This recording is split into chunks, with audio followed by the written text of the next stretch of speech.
అందుకని మేము చెప్పేది, మీరు డిఎస్సీలో జరిగినటువంటి దాని మీద మేము ఒక కార్యాచరణ కూడా తీసుకున్నాం. రాబోయేటువంటి రోజుల్లో రేపు జిల్లా కలెక్టర్ కార్యాలయానికి వెళ్తున్నాం. దానికి సంబంధించినటువంటి దానిలో జిల్లా కలెక్టర్ గారికి వినతి పత్రం ఇస్తున్నాం. జరిగినటువంటి అవకతవకల మీద సిబిఐ విచారణ జరిపించండి. దానితో పాటు ఈరోజు ఏదైతే మీరు లోకేష్ రాజీనామా చేయాలని చెప్పి మేము అడుగుతున్నాం. ఆ ధర్మేంద్ర ప్రధాన్ అనేటువంటి వ్యక్తి రాజీనామా చేసేటు నైతిక విలువలు కట్టుబడి ఒక హెసిటేషన్ అనేది స్టార్ట్ అయిన తర్వాత ఈరోజు నీకు రాష్ట్ర వ్యాప్తంగా ప్రతి దగ్గర కూడా నువ్వు దిగిపోవాలన్నా కూడా ఏమాత్రం సిగ్గుబిడియం లేకుండా నేను కొనసాగుతానని చెప్తే, సరే మీ కుటుంబానికి నైతిక విలువలు లేవు నారా వారి కుటుంబానికి అనేటువంటిది లోకానికంతా తెలిసినటువంటి విషయం, కొత్తగా చెప్పాల్సినటువంటి పని లేదు.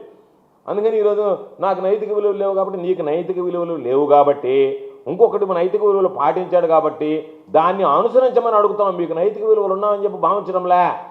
కేంద్రంలో మీ ఉన్నటువంటి ఎన్డీఏ ప్రభుత్వంలోనే ధర్మేంద్ర ప్రధాన్ నైతిక విలువలకి కట్టుబడి రాజీనామా చేశాడు కాబట్టి దాని మీద ఆయన మీద వచ్చినటువంటి వాటి మీద పిల్లలు విద్యార్థులు దాని మీద నిరసన వ్యక్తం చేస్తే ఆ దారిలోనే మీరు పయనించండి, వాళ్ళని చూసైనా బుద్ధి తెచ్చుకోండి అని చెప్పి మాట్లాడుతున్నాం.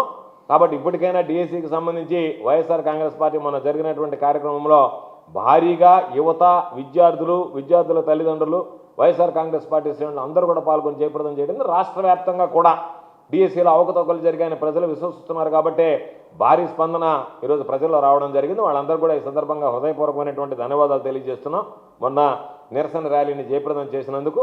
అదేవిధంగా రాబోయేటువంటి రోజుల్లో కూడా వైఎస్ఆర్ కాంగ్రెస్ పార్టీ ఖచ్చితంగా జిల్లా కలెక్టర్ గారిని రేపు కలిసి దీని మీద విచారణ చేయాల్సిందిగా కోరుతాం. ఎందుకంటే దానికి సంబంధించినటువంటి జిల్లాకు సంబంధించినటువంటి దాంట్లో జిల్లా అధికారి కలెక్టర్గా వ్యవహరించాల్సినటువంటిది ఏమీ లేకుండా అంతా అన్ని తానే కమిషనరేటే వ్యవహరించింది. కాబట్టి వాటన్నిటికి సంబంధించి గతంలో ఉన్నటువంటి నియమ నిబంధనల ప్రకారం ఎందుకు నడుచుకోలేదు, దీనిలో జరిగినటువంటి వాటి మీద మీరైనా విచారణ చేసి జిల్లాల వారీగా కలెక్టర్లు రిపోర్ట్ చేయండి అని చెప్పడానికి రేపు వెళ్ళి జిల్లా కలెక్టర్ గారిని కలుస్తున్నాం.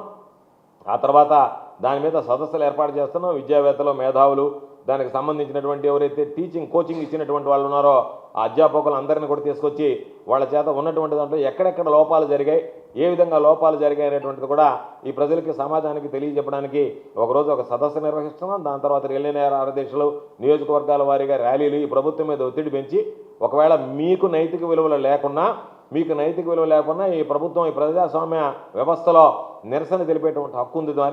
దాని ద్వారా మా గళం బలంగా వినిపించి మీరు ఆ పదవి నుంచి తప్పుకొని దీని మీద పూర్తి స్థాయిలో విచారణ జరిపి ఎవరైతే అన్యాయంగా ఈరోజు పాపం నిరుద్యోగులు ఉద్యోగాలు కోల్పోయారో, ఎన్నో ఆశలు పెట్టుకున్నారో, మెగా డిఎస్సీ ఏదైతే డగా డిఎస్సీగా మీరు మార్చేశారో దాని మీద ఖచ్చితంగా వైఎస్ఆర్ కాంగ్రెస్ పార్టీ పోరాటం చేసి ఈరోజు పాపం అన్యాయం జరిగినటువంటి వాళ్ళకి అండగా నిలుస్తుందని చెప్పి సందర్భంగా తెలియజేస్తూ 2 ఏళ్ల నమ్మకం, అభివృద్ధి, సంక్షేమం అనేటువంటి కార్యక్రమం పూర్తిగా ఫార్స్గా మారిపోయింది. ఎవ్వరు పట్టించుకునేటువంటి పరిస్థితి లేదు. ఇది బోగసు బోటకం అని చెప్పి ప్రజలే మాట్లాడుకునేటువంటి పరిస్థితి ఏర్పడింది. కాబట్టి చంద్రబాబు నాయుడు గారిని చూస్తే నవ్వు వస్తుంది. ఈ మధ్య వచ్చాడు గూడూరుకి వచ్చి హౌసింగ్ మీద 97% సంతృప్తి వ్యక్తం చేశారని చెప్పాడు. సిగ్గైనా ఉండాలి మీకు మాట్లాడడానికి. దేనికి వ్యక్తం చేస్తారు? ఒక్కడికి కూడా ఇళ్ల స్థలం ఇవ్వలే, ఒక్కడికి ఇల్లు ఇవ్వలే, ఇల్లు కట్టుకున్నోడికి బిల్లు ఇవ్వలే, సాధారణంగా ఉన్నటువంటి ఇళ్ళు పూర్తి చేయలే, ఇళ్ళు కట్టకుండా ఎక్కడన్నా ఇళ్ళకి బిల్లు ఇవ్వకుండా ఒక్క ఇల్లు ఒక ఇటుకు పెట్టకుండా 97% సంతోషంగా ఉండాలని అంటే చెప్పడానికి కానీ మీకు సిగ్గుండబడలే. అంటే ఏమీ పని చేయకపోతేనే మీ ప్రభుత్వం పట్ల సానుకూల వ్యవహారం ఉందంటే దాని అర్థం ఏంటంటే మేము ఏమీ చేయకపోయినా కూడా మాకు మాత్రం ఆ బ్రహ్మాండమైనటువంటి సాటిస్ఫాక్షన్ లెవెల్స్ పెరుగుతున్నాయని చెప్పుకునేటువంటి పరిస్థితి ఏర్పడింది. కాబట్టి ఇకనైనా కొన్ని తోకపత్రికలు మీకు సంబంధించినటువంటి పచ్చ మీడియాలో ఏదో మాట్లాడడం మానేసి వాస్తవాలు తెలుసుకోండి. ఆ వాస్తవాల ద్వారా ప్రజలకు మీరు ఇచ్చినటువంటి హామీని నిలబెట్టుకునేటువంటి ప్రయత్నం చేయండి తప్ప ప్రజలకు ఇచ్చినటువంటి హామీలను నిలబెట్టుకోకుండా రకరకాలుగా రేపు మరలా మున్సిపల్ ఎన్నికలు, పంచాయతీ ఎన్నికలు జరుగుతున్నాయి కాబట్టి ఆ రోజు ప్రజలు మిమ్మల్ని తరుముకునేటువంటి పరిస్థితి ఉంది. కాబట్టి ఆ చివాట్లు ఏదో ఉంటాయి, ఈ లోపల తినేసి రండి అన్నట్టుగా మీరు పంపిస్తున్నారు. ఇది సరైనటువంటి పద్ధతి కాదు.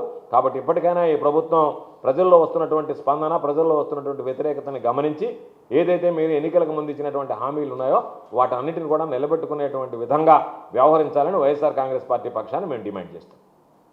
కాంచీపురం పెరుమాళ్ సిల్క్స్ 1+1 మగ్గం ఫోల్డ్ పట్టు శారీస్ 900, 1+1 సాఫ్ట్ సిల్క్ పట్టు శారీస్ 2500, 3 కంచి పట్టు శారీస్ 4500. కాంచీపురం పెరుమాళ్ సిల్క్స్, రాజమండ్రి, తిరుపతి, నెల్లూరు.